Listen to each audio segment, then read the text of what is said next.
Have you ever looked in the mirror and seen a flaw that the world told you would be your undoing? What if that very imperfection was the seed of your greatest strength?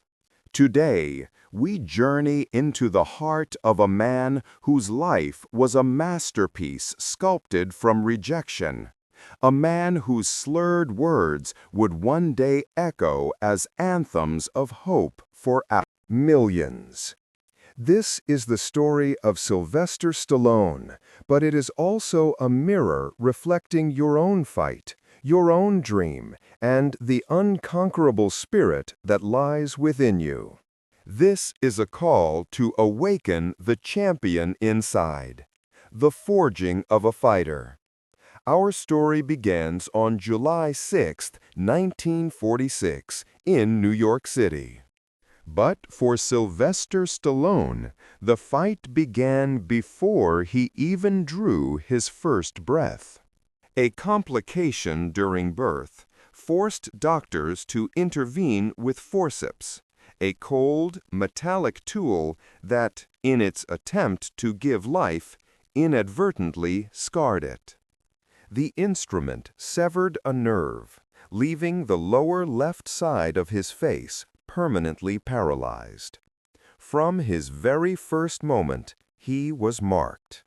His signature snarl, his drooping eye, his slurred speech, these weren't character choices. They were the wounds of his arrival. Imagine a childhood painted in shades of ridicule.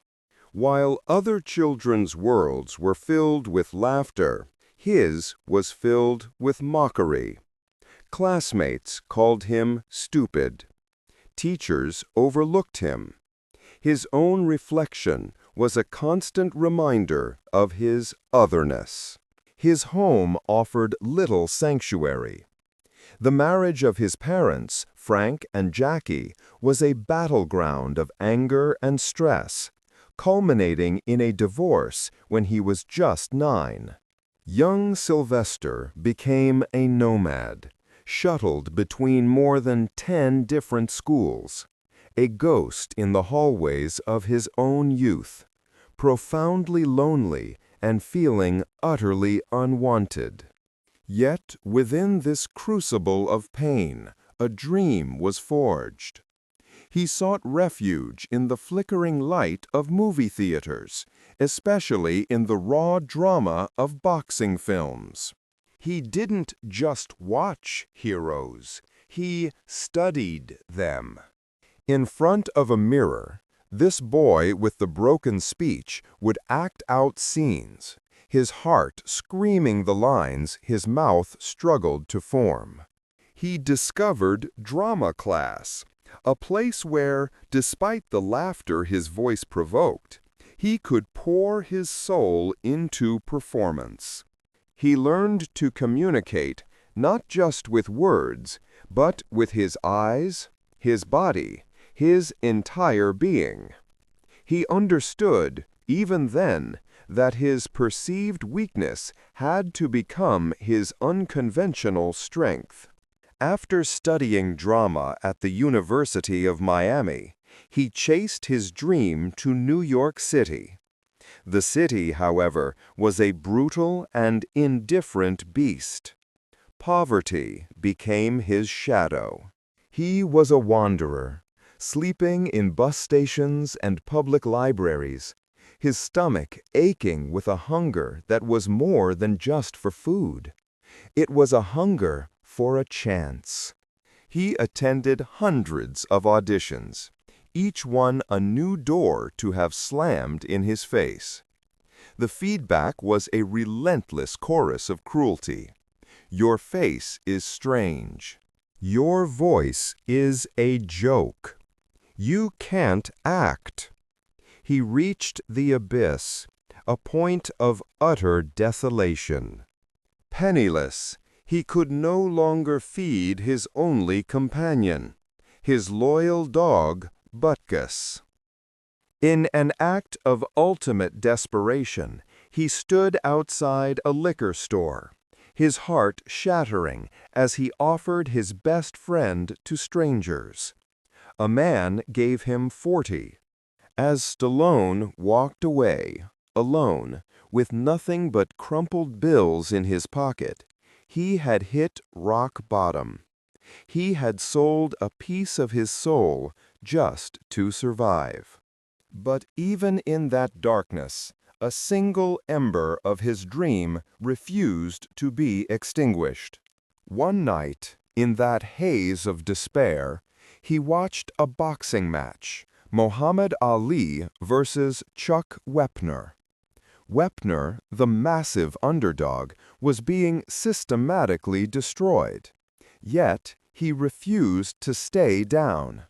Beaten, bleeding, he kept rising. In Wepner's defiance, Stallone saw himself. A fire ignited within him. He raced back to his desolate apartment and began to write. For 3 days and 3 nights, he didn't sleep, he didn't pause. He poured every ounce of his pain, his rejection, and his flickering hope onto the page. When he was done, he held in his hands a script. He called it Rocky. It was the story of his life, veiled in the guise of a down-and-out boxer who gets one impossible shot at glory, the rise of the underdog. With the Rocky script as his weapon, Stallone charged back into the fray. The studios loved the story. It was brilliant, heartfelt, a guaranteed winner. They made him an offer. $125,000. It was a fortune beyond his wildest dreams. But there was a condition. He could not play the lead role. They wanted a real star, not a nobody with a crooked smile and a funny voice. Stallone's response was immediate and unwavering. No deal. The executives were dumbfounded. This starving artist was refusing a king's ransom. They raised the offer, $250,000, then $300,000. Still, he refused. "This story is about me," he insisted. "It's not just words. It's my blood, my tears, my life. I am Rocky." In that moment, he chose his dream over his survival. Finally, one studio relented, but with a punishing counteroffer. He could star in the film, but the budget would be minuscule. His own fee? A mere $35,000. It was a colossal gamble, designed to fail. Stallone didn't hesitate. "Yes," he said, "let's do it." His first act with the money was not one of celebration, but of redemption. He returned to that same liquor store, a vigil for his lost friend. For 3 days he waited, and then he saw him, the man with his dog. Stallone pleaded for Butkus back. The man, sensing leverage, demanded an astronomical price, $15,000. Nearly half of Stallone's entire fee. Without a second thought, he paid it. Cradling his friend in his arms, tears streaming down his face, he whispered, "We made it, buddy."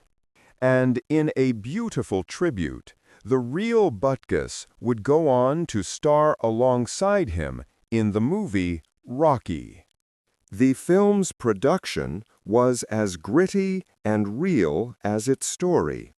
With no money for extras or fancy sets, they shot on the cold streets of Philadelphia. Stallone trained relentlessly, pounding real sides of beef in a freezer, running through garbage-strewn alleys. He wasn't just acting, he was reliving his struggle. The iconic scene of Rocky running up the museum steps, it was filmed guerrilla style, with a friend holding a camera, captured in one single, raw, breathless take.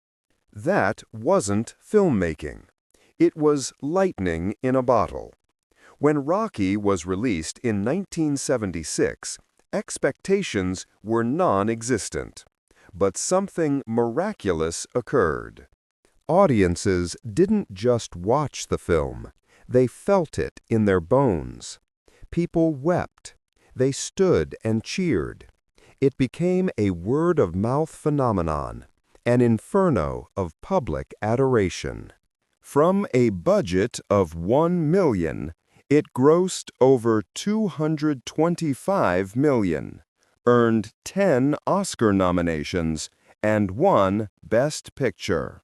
Sylvester Stallone, the man everyone had counted out, was now a global superstar, a living embodiment of his own character's spirit. His ascent was meteoric. He followed up with Rocky II, and then, in 1982, introduced the world to another icon, John Rambo in First Blood. Rambo was the dark shadow to Rocky's light, a powerful exploration of a soldier's trauma and loneliness. Throughout the 80s, Stallone was invincible. He was one of the biggest stars on the planet, a titan of action and inspiration. But the wheel of fortune always turns. The 1990s brought a harsh winter. His films began to fail. Critics, once captivated, now mocked him as a relic. And then life delivered its most savage blow. In 2012, his beloved son, Sage, passed away at the age of 36. Stallone was shattered. "There is no pain like losing your child," he said. "It changes everything inside you." The on-screen invincible man was a broken father, lost in a grief from which there is no recovery. The legacy of a champion. By the mid-2000s, Stallone was considered finished. A punch-drunk fighter long past his prime. But a true fighter doesn't stop when he loses. He stops when he's done. At age 60, he did the unthinkable. He announced he was making one more Rocky film, Rocky Balboa. The world laughed. "You're too old," they jeered. "You'll ruin your legacy." But Stallone knew that the fight inside has no age limit. The film was released in 2006, and it was a masterpiece of heart and vulnerability. It was a staggering success, a testament to his enduring connection with the audience.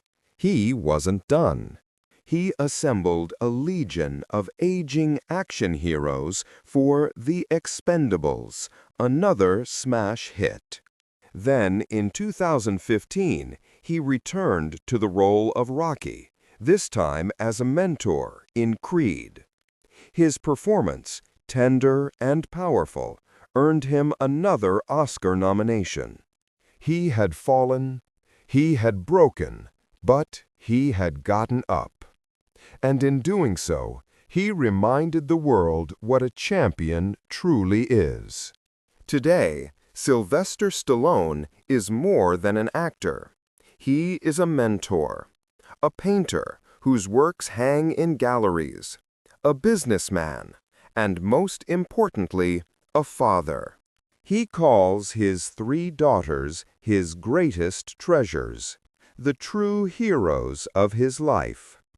He carries the pain of his son's loss not as a burden, but as a force that deepened his capacity for love and purpose. His wisdom, forged in failure, is simple and profound. Pain is fuel, he says. Use it. Courage is moving forward, even when you're shaking. What, then, is the lesson of Sylvester Stallone? It's that your past does not define your future. It's that a broken face can still smile with defiance, and a slurred voice can still change the world. He turned his pain into power, his failure into fire, and his loneliness into a legacy of hope for every single person who has ever been told they are not good enough. Enough.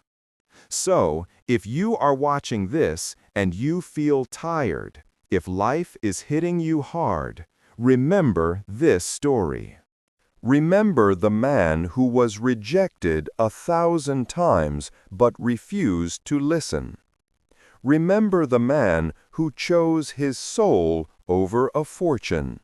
Remember the man who fell and rose again, stronger than before. He gave us his truth. Now it is time for you to live yours.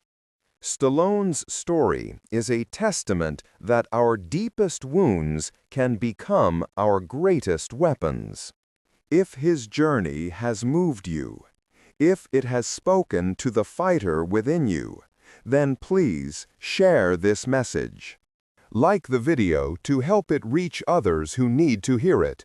Subscribe to our channel for more tales of the human spirit, and in the comments below, tell us, what is the Rocky story you are writing with your own life? Thank you for watching. Now go out there and answer the bell.